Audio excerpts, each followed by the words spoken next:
Ladies and gentlemen, brothers and sisters, friends, enemies, and comrades, I hope you're doing well wherever you are. This is Kenyan Revolutionary. Hey, I just want to post 3-part series of Mr. Okiya Omtata's interview at Spice FM. I think this man is a national gem. There's a lot of debate right now. The debate is going on about this financial bill by the Kenya Kwanza, the 3.6 trillion financial bill that's being proposed by the executive headed by President William Ruto to be approved by the National Assembly and the Senate. But before that, we are actually being involved in this public participation. Well, we call it public participation because we are debating the bill. We were going through it and seeing what we don't like and what we like. So far, I've gone through half of it. And I would say this thing should not be passed, okay? Ruto should go back to the drawing board, rewrite the whole thing, and prioritize what Kenyans need, not this current bill. My views are much aligned with Mr. Okiya Omtata's. He makes very good sense, and I believe he has taken the matter to the court. I will let him explain himself in a 3-video series where I want to post so you can hear the whole interview. By the way, just in case, these videos are from Spice FM. I do not have rights to this video. I'm using it for education purpose only, okay? So please don't flag it. It's for education purposes only, all right? But just if you're to ask me, where do I stand?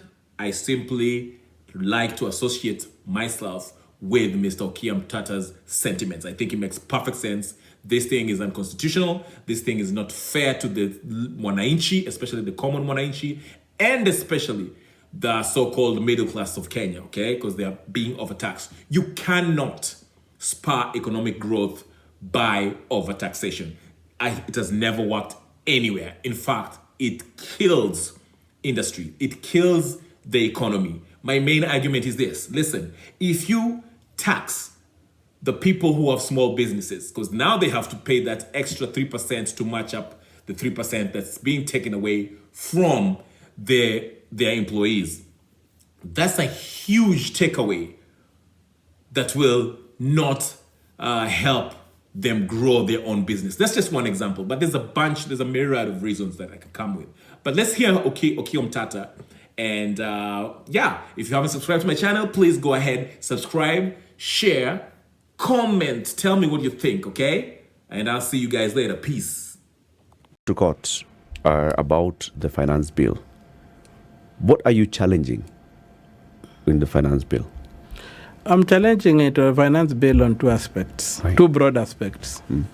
One is the constitutionality of what is being done. The other one is the merit of what is in the bill. So on the constitutionality of the bill, I begin with the issue like when you go to, I've just told you that the finance bill does not go to the Senate. Yes. And yet there are very many laws that are proposed to be amended, which were enacted by both the Senate and the National Assembly. So how does one house amend laws that were done by both houses? And laws that affect devolution? Even take something like betting and whatever. The law on betting, first of all, is a devolved function. The national government is left with the policy.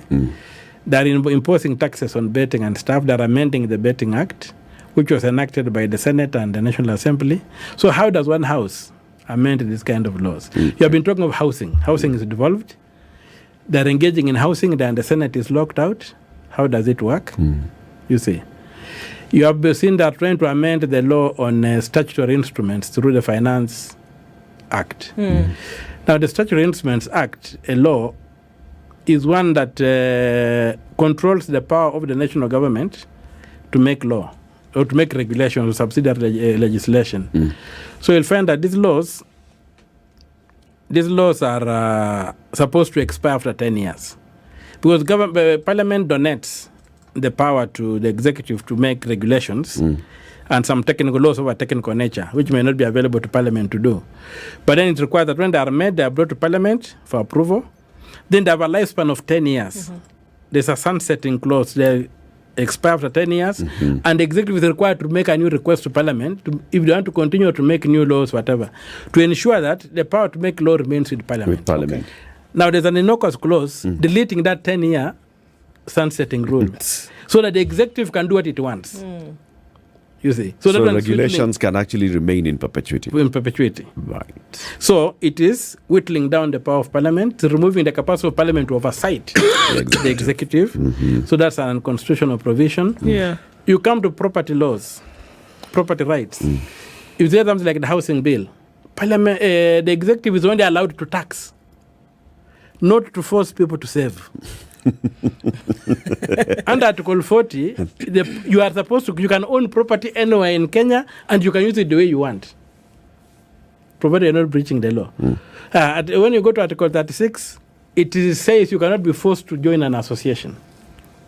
So this forced taxation, this forced saving, they're forcing you into a circle. What is it doing? Being told you are going to use your money this way, what does it do? When you come to discrimination, people like teachers, you have people like low-income earners generally, will be forced to pay up to the maximum 3%. Because they have capped it at 2,500. 2,500. So for me, with the kind of salary I'm earning in Parliament now, I'm supposed to pay something like, if it was 3% applied, I should be deducted 18,000 shillings. But they are saying, Omtata, you are going to pay a maximum of 2,500. It's totally unfair. Why don't you apply the 3% across? And one more thing. I keep on hearing some people, some vloggers saying that Mr. Okiya Omtata is being sponsored by the Azimio Brigade. This is ridiculous. The points are making are advantageous to wananchi. This is how the citizens, the patriots should be thinking, okay? This is not about Azimio or Kenya Kwanza. This is about all Kenyans, what's good for the nation, okay? So when you're arguing a position or for or against, come at it from a position of a patriotic citizen. Let's not fall into these boxes, enslave ourselves into these corners of Azimio or Kenya Kwanza. Let's think critically, what's good for us? And I think Mr. Okiya Omtata is doing a great job as a patriotic citizen. So yeah, let's get to the video. And if you haven't subscribed, please go ahead and subscribe, comment, share, like, and tell me what you think, all right? I'll talk to you guys later, and I'll post 3 more videos after this, and I'll see you then, okay? Peace. A very tactical engagement.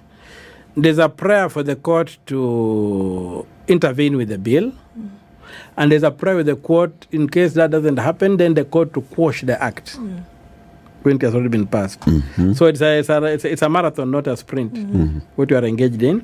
Now, the other thing I wanted to bring out that is most important in terms of merit of the bill is what percentage is going to debt. It's more than 70%. Of the revenue. And when you look at this bill, one thing that is hidden from many people is exactly what is happening. What is happening is this. When Kibaki took over from Moi, over a period of about 10 years, he expanded the revenue base, the amount of money collected by the Kenya Revenue Authority, by 1 trillion shillings over a period of about 10 years. Yeah. It kept on growing incrementally as they expanded the tax base and all that kind of thing. Uhuru came in. Within his 10 years, he also expanded the tax base by about 1 trillion shillings. Yep. Ruto has come in and he wants to expand the tax base by 1 trillion shillings in 1 year. People have not seen that. And that's why the shock is. They usually tell you if you want to cook a frog, you can raise the temperature slowly, you'll cook it. You will not know. Yeah. But then you bring the frog will You've jump thrown out. the frog into the fire. You'll jump out. So, President Ruto is trying, assuming everything is okay, is trying to expand the revenues raised Too fast. by 1 trillion shillings in a year. Mathematically impossible. Now, as you come down, you'll find that still on the housing, we're not discussing, houses have to sit on land. And to me, that's the biggest scam. They have not told where the land is. And this is a scam to steal land from the counties. The land is in Kenya. To strip land from the counties. So counties are being told, set aside Identify land where we are going to put. We will come and put houses. Now, when they put up these houses, the developer will be given that land for free. Yes. No taxes. So public property is transferred to a private investor, whom we have not been told the identity. And look at a classic example of what has happened in Mombasa. There's this thing called Buxton. Yeah. The estate is about 12 acres. 14 actually. Yeah. When they began this thing, you were told all this kind of thing that you are hearing. Shabal was given this land for free. He paid no taxes on it. He promised that when they do the houses, they'll be selling at 1.6 million.